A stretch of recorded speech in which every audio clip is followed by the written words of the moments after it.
Қайырлы күн құрметті оқырмандарым, каналыма қош келдіңіздер. Бүгін сіздермен өте дәмді, үгітілмелі, әрі жұмсақ, тез уақытта дайын болатын печенье дайындаймыз.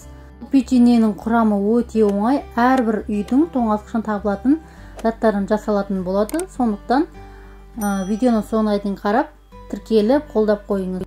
Керекті заттарымызды тоңазытқыштан 1 сағат бұрын шығарып, алдымен бәрін таразымен өлшеп саламыз. Ыдысқа жұмсақ сары май, 72-82% майды қолдандым. Үстінен құмшекер сеуіп, 2 жұмыртқаны жарып саламыз. Және де 2-3 ас қасық қаймақ қостым. Осыларды жақсылап қазір миксермен 1 келкі масса болғанша араластырамыз. Қаймақ 20% дүкеннің қаймағы.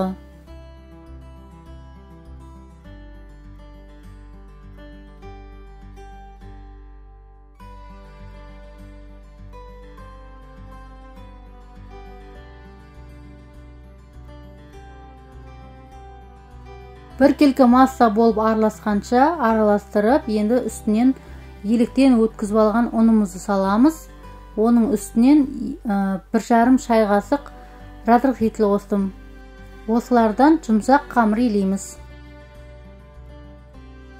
Ұнды шетінен салып отырып, 1 келкі жұмсақ қамыр илейміз. Оның бәрін салып тастасақ, қамырымыз қатты болып қалуы мүмкін. Егер қамырыңыз қатты болып қалса, печеньеңіз де қатты болып қалады. Сондықтан кішкене ғана қолға жабысып тұратындай жұмсақ қамыр илейміз.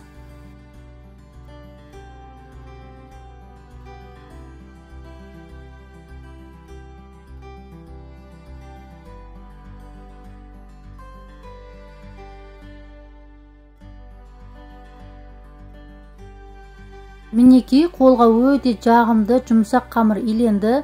Енді осы қамырдың бетін жауып, тоңазытқышқа салып қойсаңыз да болады. Мен тоңазытқышқа салмай бірден печеньенің формасын жасадым.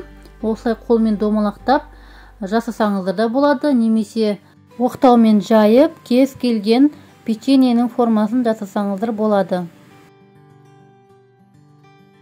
Маған осылай ұнағандықтан, осылай домалақ етіп қолмен домалақтап печенье формасын келтіріп жасап алдым. Осылай пісірсеңіз, пряник сияқты болып піседі. Мінекей дайындап алдық. Енді осыны 180 градуста 20-25 пісіріп аламыз. Көп уақытыңызды алмайтын 10-15 минут дайын болатын печеньеміз пісіп шықты. Балаларға 2 күн қатарынан пісіріп бердім. Өте жұмсақ әрі тойымды печенье болып шықты. Сіздер де дайындап көріңіздер. Ал менің видео рецептім ұнаса, лайк басып, каналға тіркеліп, пікір жазып қалдырып қойыңыз.